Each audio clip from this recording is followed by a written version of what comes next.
आम्ही मरू आमच्या समाजासाठी. आम्ही कोणत्याच पक्षाला बांधलेलं नाही. आजपासून लोक आपल्याला म्हणते बाबा बैठकीत गेले की सगळे आपापल्या पक्षाचे झेंडे बाहेर काढून डोळे बाहेर काढून हात या. दीपक बोराडे पक्षाला फेकून देतो हा डायरेक्ट. जोपर्यंत एसटी सर्टिफिकेट मिळणार नाही तोपर्यंत आम्ही भाजप सोबत नाही. शपथ घ्या.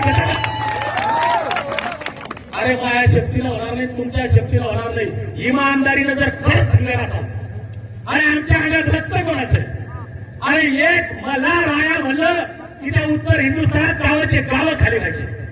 आजचे 5 झेंडे लावणारं मल्हारराव होळकरांचं रक्त आमच्यात आहे. अरे खवळलं पाहिजे का नाही खवळलं पाहिजे?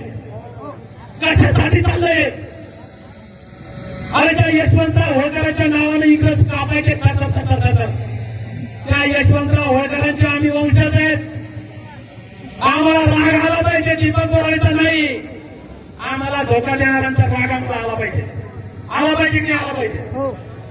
हे आपल्या जालना जिल्ह्याला शपथ घेऊन होणार नाही. साहेब, मी याद्वारे महाराष्ट्रातल्या प्रत्येक जिल्ह्यातल्या प्रत्येक तालुक्यातल्या प्रत्येक गावातल्या धनगर माणसाला विनंती करतो की बाबा हो, खरंच तुमच्या अंगामध्ये मल्हारराव होळकर, यशवंतराव होळकर, अहिल्याबाई होळकर, भीमाई होळकर यांचं रक्त असेल आणि धनगर असल्याची